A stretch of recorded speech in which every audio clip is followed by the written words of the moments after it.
Vamos lá. Lição 10. A depressão por conta da rejeição e solidão. E o texto é de Jeremias capítulo 20, o verso 14. Olha o que Jeremias vai dizer. Maldito o dia em que nasci. Não seja bendito o dia em que me deu à luz minha mãe. Se você continuar lendo o texto, ele continua dizendo no verso 15: Maldito o homem que deu as novas a meu pai, dizendo: Nasceu-te um filho, alegrando com isso grandemente. Seja esse homem como as cidades que o Senhor, sem ter compaixão, destruiu. Por que não me matou Deus no ventre materno? Por que minha mãe não foi minha sepultura? Ou não permaneceu grávida perpetuamente? Por que saí do ventre materno tão somente para ter trabalho e tristeza e para que se consuma de vergonha os meus dias? Olha que ponto Jeremias está chegando de amaldiçoar o dia do seu nascimento. Quando todo mundo fica feliz quando nasce uma criança, né? Tem muitos conhecidos, muitos amigos de rede social que tiveram filhos esses dias, tem crianças pequenas em casa, então a alegria da família quando chega uma criança em casa. Mas Jeremias, já como profeta, ele fala assim, olha, deixa eu aproximar um pouquinho a câmera aqui. Já como profeta, ele amaldiçoa o dia do seu nascimento. Fala que maldito o dia que eu nasci. Maldito o dia em que minha mãe me teve a luz. Minha mãe me deu a luz. Seria melhor que eu morresse no ventre da minha mãe. Então assim, o Jeremias está completamente transtornado. E isso é muito complicado porque você tirar esse pensamento da cabeça é muito difícil, porque parece que quando as coisas ruins se sucedem, a gente acaba tendo esse tipo de pensamento, tá? Por que eu nasci? Eu já falei isso em outras mensagens, inclusive lá na igreja, já falei em outros momentos. E se você abrir a rede social, você percebe que muita gente já acorda assim, por que eu não morri hoje? Por que eu não, uma vez eu vi, até printei, por que eu não tomei um tiro no peito? Por que não morri? Ou seja, pessoas que, por causa da depressão, e amaldiçoam a sua vida. E aí, no caso de Jeremias, a gente está falando de alguém que sofreu a rejeição e a solidão. E é muito importante a gente entender isso. Por que Jeremias sofreu a rejeição e a solidão? E aí que é forte para a gente que é crente, para a gente que é cristão, é muito forte isso. Porque ele vai nos confrontar com realidades que às vezes a gente deixa passar despercebido. Aliás, confrontar as realidades com uma igreja de Cristo. Não só fala da nossa igreja, mas da igreja de Cristo. Essa lição nos confronta com realidades que são importantes, que a gente precisa estar atento, porque Satanás não está brincando. Então a gente tem que estar sempre atento a essas circunstâncias. Então, no texto da revista, diz o seguinte: existem questões na história do profeta Jeremias que precisam ser muito bem aprendidas, a fim de não nos deixar em crise e, consequentemente, em depressão. Fazer a vontade de Deus e ser fiel aos seus ensinos devem ser nossa prioridade e o nosso prazer. O grande problema é que este compromisso pode levar a pessoa a viver momentos difíceis ou momentos nada fáceis. Há uma ideia predominante de que homens e mulheres que buscam servir a Deus e fazer a sua vontade hão de ver tudo dando certo e também hão de desfrutar da simpatia, consideração e respeito de todos. Isso aqui é uma ilusão. Alguém colocou na cabeça de líderes, de pregadores, de ministros de evangelho, de que a partir do momento que você assume o ministério, que você assume seu chamado para Deus, há uma doce ilusão de que, não, a partir de agora tudo vai dar certo, a partir de agora é só vitória. Isso é uma teologia do triunfalismo muito perigosa. Não, tudo vai dar certo, eu vou ter o respeito de todos, eu vou ter a consideração de todos. Não é assim, infelizmente. Quanto mais você se compromete com Deus, mais a situação, os problemas eles se acumulam, mas é porque Satanás quer tirar você da presença de Deus. Agora, você tem a prerrogativa, você tem a escolha de fazer, olha, eu quero viver com Cristo, compromissado com Cristo, e vou enfrentar, vou pagar o preço, que é o discipulado, né, o preço do discipulado, suportar as pressões, carregar a cruz, seguir a Jesus não é fácil.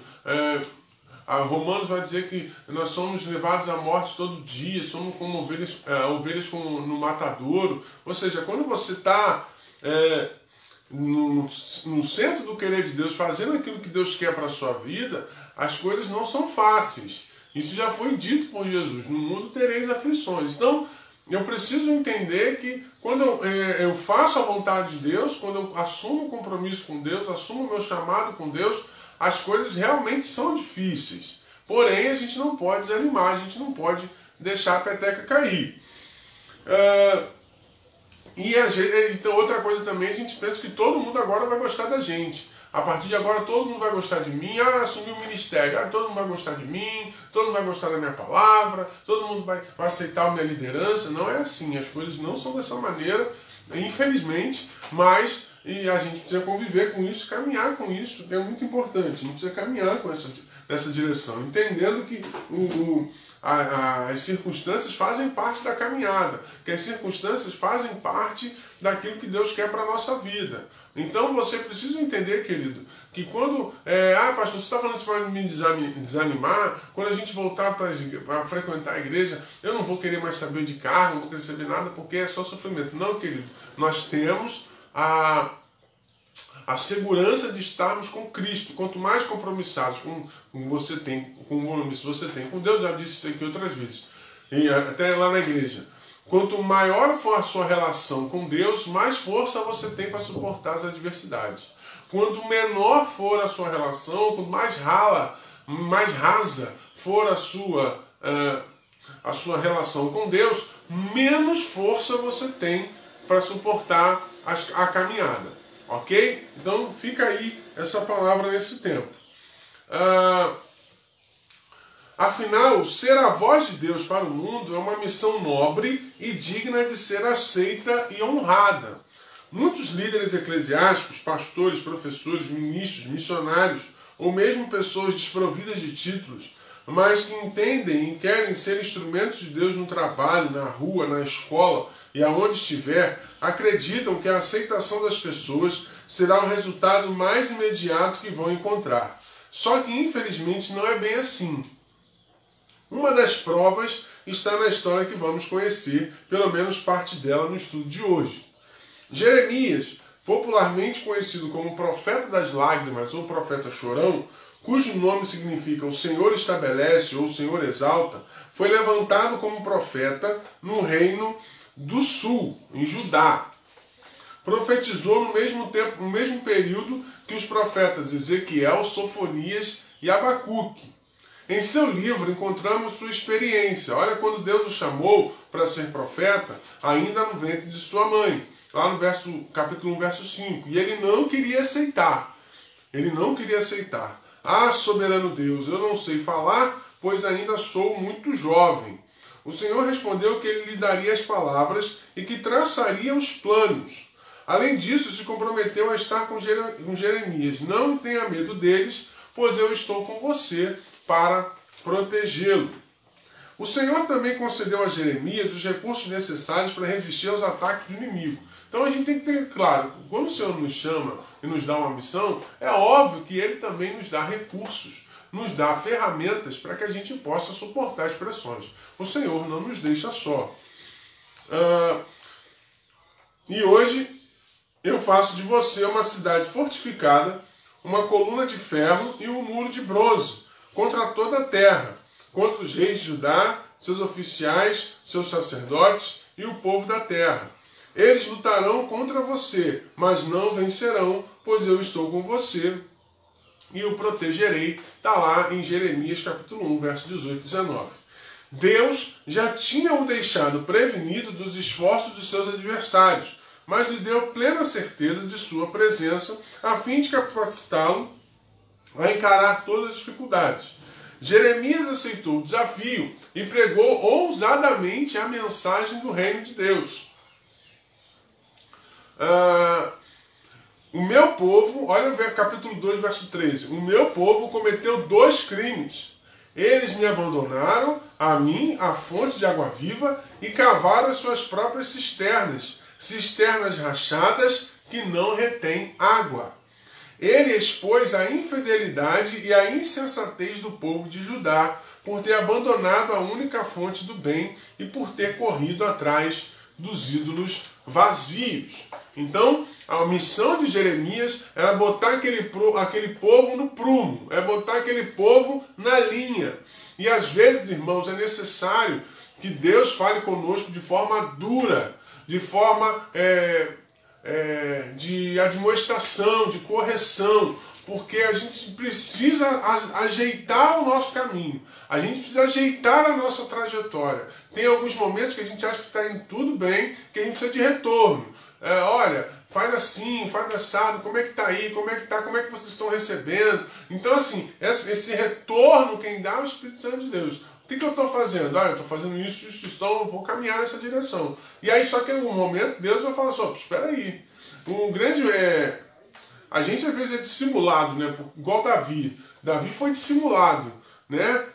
Quando ele adultera com Batseba e manda matar seu marido, e o profeta Natan vai lá falar com ele, aí o profeta Natan conta a história da ovelhinha, o cara que tinha muitas ovelhas e o cara que tinha uma ovelha. Esse que tinha muitas ovelhas vai lá, pega a ovelha daquele que tem mata, come e tal, e aí ele se revolta. Não, esse cara não é digno de morte, esse homem é você. Ou seja, Deus aparece em momentos da nossa vida para nos corrigir. Deus aparece em nossas vidas para nos dar uma palavra dura, para que a gente entre na linha. Às vezes a gente não gosta, ou na maioria das vezes, nós não gostamos dessa palavra dura de Deus, porém são necessárias. São necessárias para a gente, como eu já disse, para colocar a gente no caminho certo, para colocar a gente na trilha certa. Então é fundamental que a gente olhe para essas palavras de correção da parte de Deus, assim como Deus falou com Jeremias, como falou com tantos outros homens, tantas outras mulheres na Bíblia, tantos outros personagens na Bíblia de correção, né? Essa palavra de correção precisa ser levada muito a sério e ser levada com muita sabedoria, no sentido de que Deus está me corrigindo, Deus está acertando os meus passos. A Bíblia diz que Deus é um Pai que nos ama. Então, se Ele é um Pai que nos ama, e todo pai que ama corrija o caminho do filho, ou pelo menos deveria corrigir. Assim é o nosso Deus. Ele não abre mão de nos corrigir. Ele nos coloca aquilo que nós precisamos fazer, a correção dele. E aí ele usa o profeta Jeremias para trazer essa correção ao povo de Israel. O problema é que muitos do povo não gostavam dessa correção. Essas palavras vindas de Deus através do profeta, o povo ficou com raiva do profeta, a gente vai ver daqui a pouquinho. O povo ficou com raiva do profeta, o profeta ficou solitário. Mas, para você ver, o povo era tão ruim de ouvir e de praticar, que a gente vai ver daqui a pouco que Deus disse para Jeremias não casar. Jeremias, não casa, porque você vai ter problemas. Eu não vou permitir que você se case, para que você não sofra mais, porque aquilo que Deus ia permitir que acontecesse com o seu povo ia ser muito sofrimento para aquela geração, ia ser muito sofrimento para o profeta. Então, Deus já avisou, não, esquece casamento. Então, a solidão e a rejeição vai ser uma realidade do profeta Jeremias. Vou dar um tempinho aqui só para agradecer a Deus. A Andréia está conosco aqui, está assistindo aqui. Andréia, Deus te abençoe, viu? A Andréia está no pós-operatório, está com a gente aqui. Deus te abençoe, tá, Andréia? Muito feliz de você estar participando com a gente aqui nessa manhã. Então, lá no ponto 1, a primeira tensão. Imagine as pessoas que fazem parte da sua nação e da sua família se levantando contra você, e a ponto de quererem acabar com a sua vida. A pregação da palavra de Deus, não poucas vezes, pode ser capaz de afetar negativamente a nossa popularidade.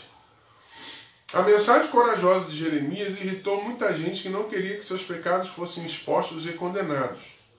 O tom de autoridade é ofensivo às pessoas rebeldes e estas ressentidas geralmente recorrem a medidas para calar o mensageiro ou para acabar com ele. Jeremias sofreu muito com isso e a coisa piorou ainda mais quando o Senhor revelou para ele que várias pessoas estavam tramando para matá-lo, entre eles os da sua própria cidade, Anatote, e o mais doloroso, os da sua própria família. Deixa eu te falar uma coisa. Se alguém espera, a partir de ser evangélico, ou ser pastor, ser ministro, enfim, e espera popularidade, está no lugar errado. Ah, mas pastor, tem um monte de gente, tem pastores que são seguidos por milhões de pessoas. Muitas pessoas, irmãos, não se engane. Ao mesmo tempo que tem um monte de gente seguindo, tem um monte de gente também que a gente chama de haters, que são aqueles que vão nos perfis somente para xingar. Então, ao mesmo tempo que tem muita gente com você, quando você prega o evangelho verdadeiro, tem muita gente contra você. Então, não sei se você ouviu o que foi lido aqui, mas quando a palavra de autoridade é enviada, olha, a autoridade, você tem que se submeter. Quando fala sobre santidade, quando fala sobre pecado, quando fala sobre questões importantes da vida cristã, as pessoas elas tendem a ser rebeldes e não obedecer. Então o que elas preferem? Em vez de elas se submeterem à vontade de Deus e fazer a coisa acontecer, não, elas preferem a rebeldia. Tem muita gente hoje rebelde porque no fundo, não aceita a palavra de Deus. Você vai conversar com um jovem que não é crente, é assim, você conversa com uma pessoa que já foi crente que hoje está longe da fé. É exatamente esse termo que ela fala. Ah não, porque na igreja tem muito hipócrita, porque as pessoas ficam me julgando, não é julgando. Na verdade, ela não aguentou, não suportou uma palavra de autoridade sobre a sua vida. Então, em vez de ela estar ali, tentar se reerguer, tentar se consertar, ela prefere o caminho mais rápido. Ela prefere o atalho. Qual é o atalho? Largar a fé. Qual é o atalho? Largar a igreja. Porque ela não suporta. Aí ela começa a julgar. Aí vem o julgamento dela. Olha, ali é tudo hipócrita. Eu conheço fulano, eu conheço ciclano. Olha como é que ele é hipócrita. Olha como é que o pastor é hipócrita. Olha como é que ela é hipócrita. Irmão, isso aí são atitudes de rebeldia em relação à palavra de Deus que está sendo pregada. Então, a palavra ela vem, e aí você recebe a palavra, e aí quando a pessoa é uma terra boa, essa palavra frutifica. Quando essa pessoa é uma terra fértil, mesmo que seja uma palavra de correção, ela recebe para a sua vida e se coloca, se quebranta diante de Deus para se consertar. Quando o coração é duro, quando o coração é complicado, essa palavra vem, machuca, atinge, de tal forma que ela não tem outra alternativa a fazer do que dizer, não quero isso. Mas ela não quer isso porque a palavra é ruim. Ela não quer isso porque ela não quer se consertar. Ela não quer isso porque ela não quer essa palavra porque ela não quer melhorar. Porque ela não quer melhorar. Então é fundamental que a gente entenda isso. A palavra ela tem uma grande ação na nossa vida. Mas se eu fecho meu coração, se eu fecho a porta do meu coração, eu vou virar um rebelde. E aí eu vou começar a fazer coisas dentro da minha vida cristã das quais ninguém gosta, né? É só uma questão de opinião acerca da palavra do pastor, mas ninguém gosta, nem o coração de Deus se entristece, porque vão virar para mim, vão virar contra mim. E aí eu preciso entender que em alguns momentos, aí eu tenho muito claro, eu como pastor tenho isso muito claro na minha cabeça. Em alguns momentos eu vou pregar mensagens que você vai adorar ouvir, mas em alguns momentos Deus vai me dar mensagens que você não vai gostar de ouvir. Mas o amor de Deus vai penetrar no teu coração de tal forma que você vai entender toda essa palavra que está sendo colocada. E que essa palavra, apesar de às vezes ser dura, é para o teu bem. Lembra quando Jesus multiplicou os pães e peixes lá em João 6? E aí ele começou a dar uma palavra muito dura. Os discípulos, que não eram os apóstolos, mas os discípulos diziam, olha, a palavra dura é essa. Não vou mais seguir Jesus não. E aí fica só os 12. E aí ele falou, vocês também não querem ir? Vocês também não querem ir embora? Então assim, a oportunidade está nas nossas mãos. Eu ainda prefiro, continuo preferindo, vou continuar preferindo ouvir uma palavra dura da parte de Deus, mas que demonstra amor e cuidado com a minha vida, do que às vezes só ficar na bajulação, só ficar mimando, paparicando, porque você acaba escondendo a verdade, você acaba, de uma certa forma, mascarando a verdade. Então, quando a mensagem vem do profeta ao teu coração de forma dura, mas é para corrigir, porque Deus te ama e quer que você corrija os seus passos. E em alguns momentos você vai, e nesse momento você vai ter que se posicionar. Olha, o Senhor me perdoe, eu vou mudar. Ou então, Senhor, me perdoe, eu não vou mudar nada, eu vou continuar do jeito que eu estou. Eu não quero mais ouvir esse cara falando, eu vou embora. Então tem muita gente que está escolhendo essa segunda vertente. Eu não quero saber do que esse cara está falando, acho que isso aqui é um bando de hipócritas e vou embora. Então é uma decisão sua. Porém, você tem no teu coração, você está tomando a decisão, você está tomando essa decisão no teu coração. Quando na verdade, o que Deus queria que você escolhesse era que você, não, Senhor, me perdoe, eu vou mudar, eu vou ser transformado, eu quero ser transformado, eu quero ser abençoado com essa palavra. Então, e aí o profeta, voltando ao estudo, o profeta, ele está falando duramente ao seu povo, e muitos queriam matá-lo, e gente da própria família não acreditava nele. Isso é normal, irmão. Gente da própria família não acreditar no profeta, aconteceu isso com Jesus, vai acontecer com um monte de gente. Lá em João 7, já falei isso várias vezes lá na igreja, em João 7, o texto é claro quando diz que os irmãos de Jesus não criam nele. Quando você vai estudar um pouquinho sobre a família de Jesus, os irmãos mais novos de Jesus, no início do seu ministério, eles ficavam atrás de onde Jesus estava para poder tirar Jesus e levar Jesus para casa, porque achavam que Jesus era louco. Então, isso não é privilégio de Jeremias, não é privilégio de Jesus, e não vai ser privilégio. Isso não é questão de. Isso não só acontece só com Jeremias e Jesus, acontece com todos. Então, às vezes, você fala uma palavra, posturas, você se posiciona, e até pessoas da sua própria família vão questionar você, não vão gostar daquilo que você está falando. Mas é importante que você entenda de quem que você está falando. Essa palavra que é de Deus. Isso que você está falando vem da parte de Deus? Amém, glória a Deus por isso. Fique tranquilo que em breve Deus vai mostrar quem estava com a razão. Agora, infelizmente, muitas às vezes falam de forma tendenciosa e acabam estragando a família. Isso aí Deus também não aprova, ok? Mas essa foi só a primeira tensão. A segunda tensão, Jeremias chegou ao ponto de sentir-se muito solitário por causa da rejeição quase universal que passou. Olha o que ele diz. Todos me amaldiçoam. Jeremias reclamou e afirmou que não tinha feito nada para merecer isso. Nunca me assentei na assembleia dos zombadores, nem me regozijei. Por causa da tua mão me assentei solitário, pois me encheste de indignação. E está dizendo para Deus, por causa da tua mão, por causa da tua palavra que o Senhor colocou na minha boca, as pessoas estão me rejeitando. A segunda tensão para Jeremias foi a solidão. Foi bem claro para ele ser excluído. Ficou bem duro para ele ser excluído de tudo por causa da tarefa de anunciar a palavra do castigo. Ninguém queria se associar a ele, e ainda veio mais um agravante. Deus o proibiu de se casar e ter filhos, ainda que tivesse uma justificativa bastante plausível. Enfim, a solidão seria uma bagagem que o profeta carregaria na vida. Alguns pastores mais experientes dizem que o ministério é solitário. Então, quando você assume um cargo de liderança, independente se é ministério, pastor ou determinado coisa, às vezes é solitário. Você quer fazer e as pessoas não estão à sua disposição. Você quer executar e as pessoas têm os seus impedimentos. Então, o ministério, a liderança, nesse caso, é bastante de solidão. Às vezes tem coisas que você não pode contar para quem está perto de você, você não pode contar para ninguém.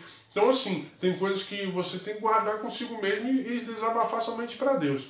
Então, às vezes as pessoas caem, as pessoas têm problemas, as pessoas não conseguem prosseguir por causa da solidão e da rejeição. Você está exercendo um ministério, você está exercendo uma liderança, Deus tem colocado coisas no teu coração, mas a gente prefere, eu não quero, porque eu não quero me sentir sozinho, eu não quero me sentir rejeitado, mas por outro lado você está obedecendo a Deus. E nessa obediência a Deus, há percalços, há espinhos, mas a gente sabe que a gente entende que em Cristo somos mais do que vencedores. Porém, a gente sabe que nesse processo é bastante complicado, ok?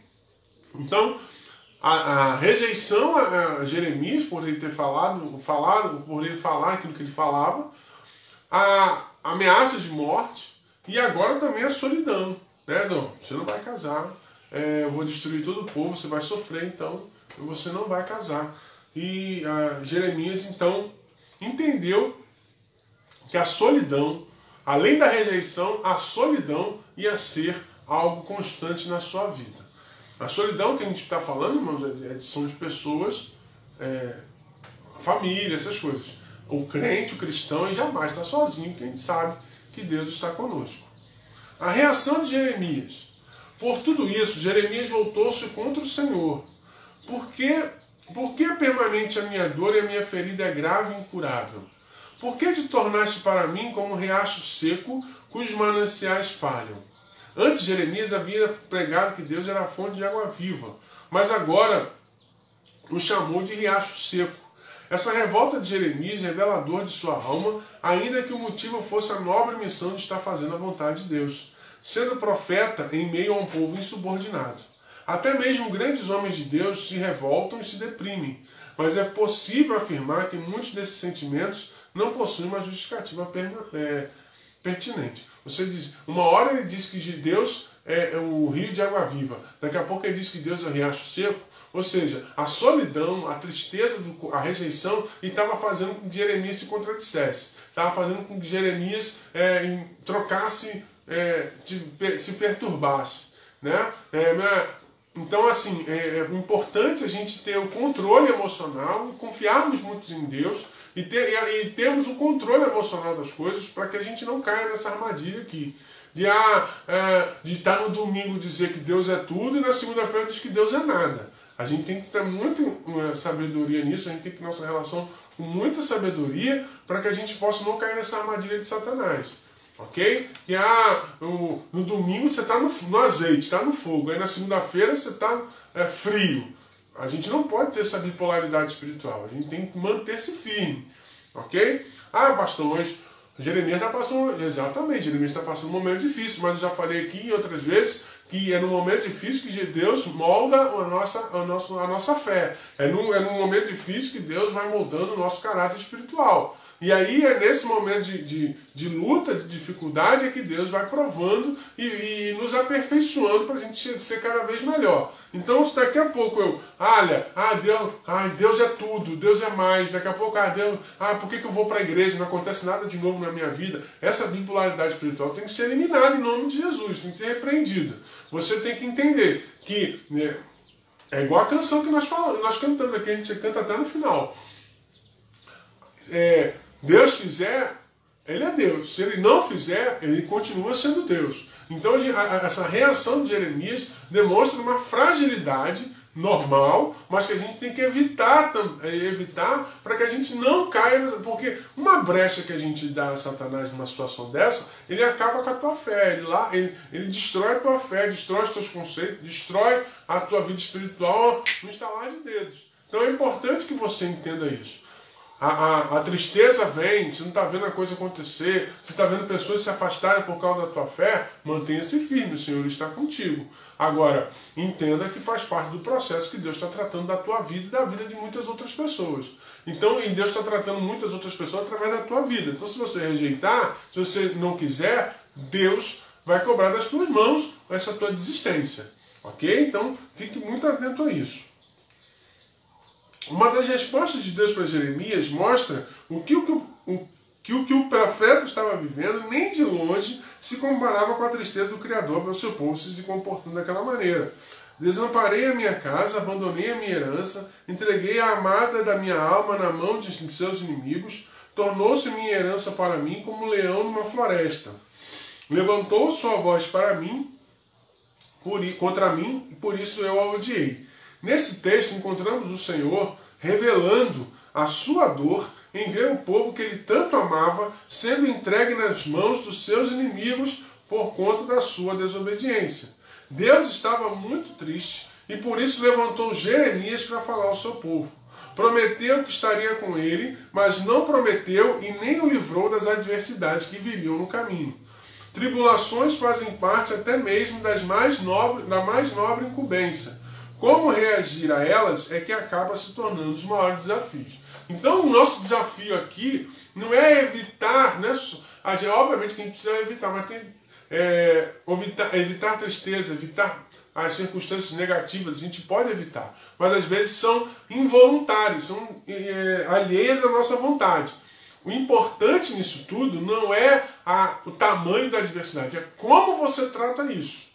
Como é que você lida com isso? Quando você lida com a adversidade de forma inteligente, sábia, confiando em Deus e que no momento certo Ele vai acabar com isso, dar a palavra final e vai acabar com isso tudo, glória a Deus por isso. Agora, tem gente que ao lidar com essa situação se revolta contra Deus. Quantas pessoas que hoje não estão na igreja porque aconteceram adversidades na igreja e em vez de elas se consertarem, elas preferiram sair. Quantas pessoas, não estou falando sair e mudar de igreja, estou falando de sair e largar a fé. Quantas pessoas que aconteceram problemas causados ou não por elas, mas que a alternativa delas foi largar Jesus. E aí depois coloca em rede social, eu tenho Deus, não preciso de igreja.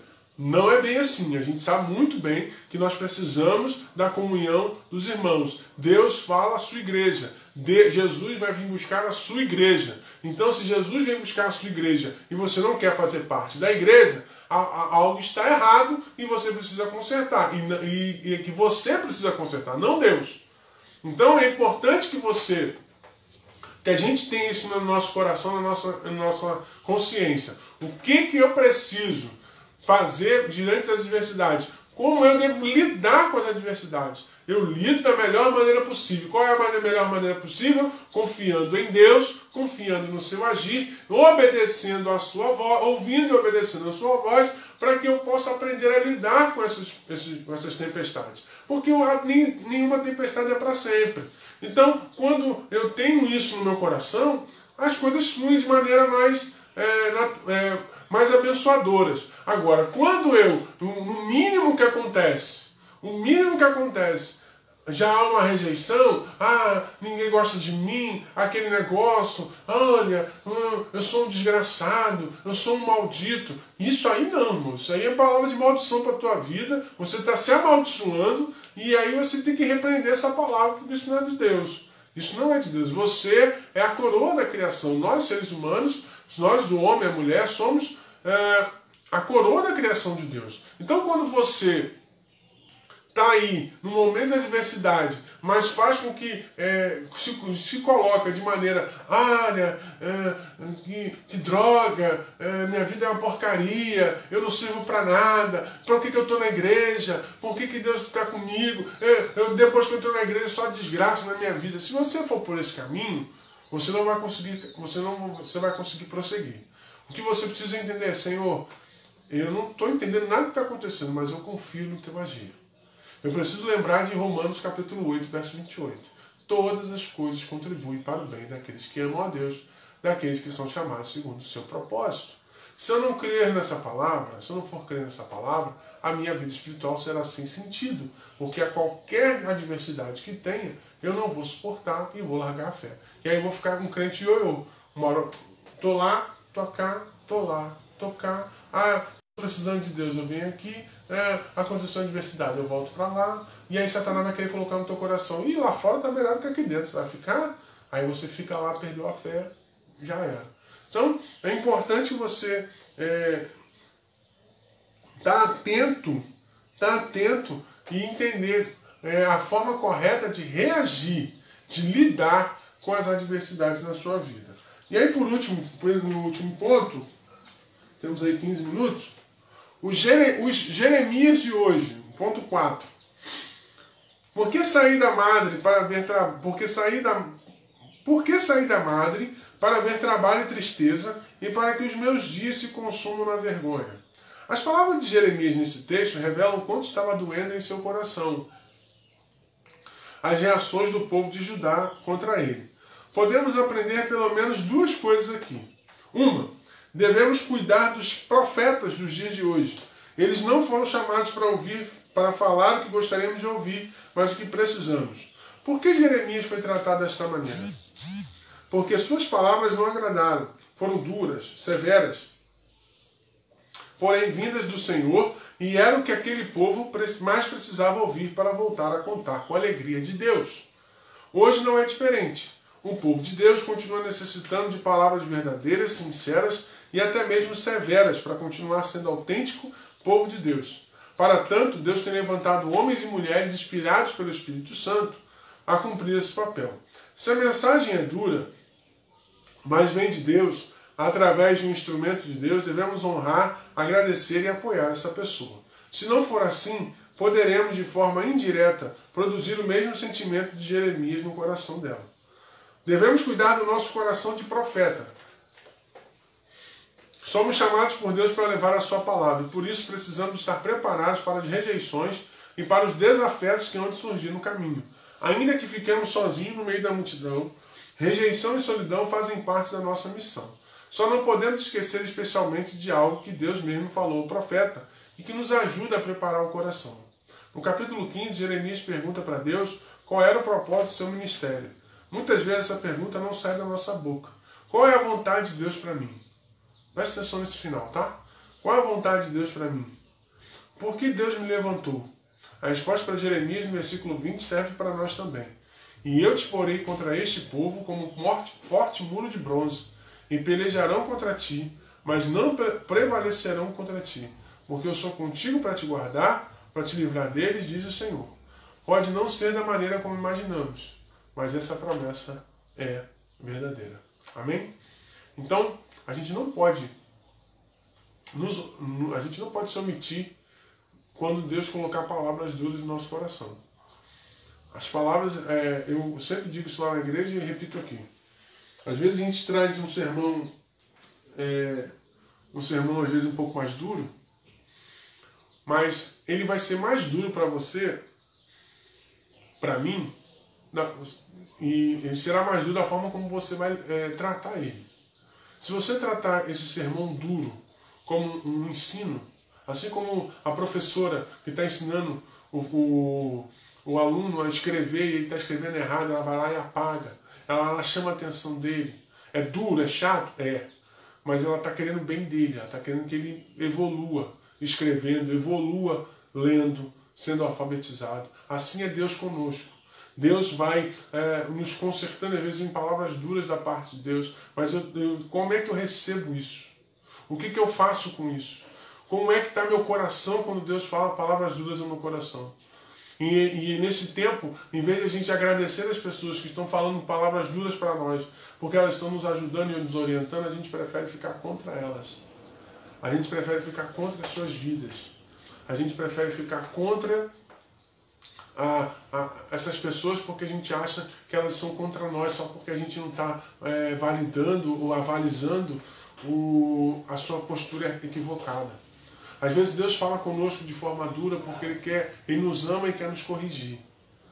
Então eu preciso entender isso. Eu preciso ser, no Jeremias de hoje, eu preciso ter a sabedoria e entender que em alguns momentos Deus vai falar comigo ou Deus vai falar através de mim e as pessoas não vão gostar daquilo que eu falo, né?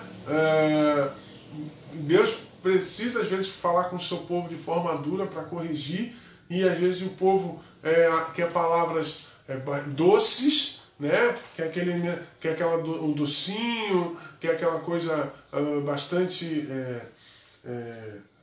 superficial, né? Sem o devido cuidado. E às vezes Deus quer falar de forma dura conosco, Deus quer falar de forma pessoal conosco, quer corrigir a nossa passada. E a gente também tem que entender que dentro desse contexto que a gente está falando, em alguns momentos as pessoas não vão gostar daquilo que a gente está dizendo. As pessoas não vão gostar daquilo que a gente está dizendo. Uma vez eu preguei num lugar, eu preguei numa igreja, que depois que eu preguei naquela igreja, a mensagem que Deus tinha colocado no meu coração era tão dura, que eu falei assim, eu nunca mais vou pregar. Não aqui, mas não vou pregar nesse contexto. Nunca mais. E já passam-se quase 2 anos já que eu estive lá pregando. E realmente, ainda não voltei lá. Depois que eu trouxe essa mensagem. Porque às vezes Deus quer falar duro com a gente, quer nos usar. E às vezes nós que estamos trazendo a mensagem, nós que somos os atacados. Mas a gente só está falando aquilo que Deus não colocou no nosso coração. Então eu tenho que entender que eu, como ouvinte da palavra, eu preciso entender que a palavra dura às vezes não, sempre é importante para corrigir os nossos passos. E também como ministro, eu preciso entender que em alguns momentos as pessoas vão rejeitar. Você vai falar de Jesus com algumas pessoas, elas não querem. Você vai falar de Jesus para algumas pessoas, elas vão te ouvir a primeira vez. A partir da segunda vez, elas não vão querer mais falar com você. Vão fingir que não estão vendo você, para você não falar de Jesus de novo para elas. E é isso que acontece. A rejeição, é a solidão pelo fato de você estar levando a palavra da verdade. Jesus, eu falei aqui, deu o exemplo da multiplicação dos pães e peixes. Jesus tinha em torno de 20 mil pessoas, só ficaram 12. Todo mundo foi se levantando e foi indo embora a partir do momento que acabou a comida e que Jesus começou a trazer um discurso duro para aquele povo. Então, o discurso duro faz parte. E a gente tem que estar preparado para depois de falar algumas coisas, a gente ter a rejeição, a gente ter a solidão, mas isso faz a solidão, como eu falei, das pessoas. O Senhor continua conosco, o Senhor está conosco, o Senhor não nos abandona, o Senhor não nos desaponta, principalmente se nós estivermos fazendo aquilo que Ele quer. Amém?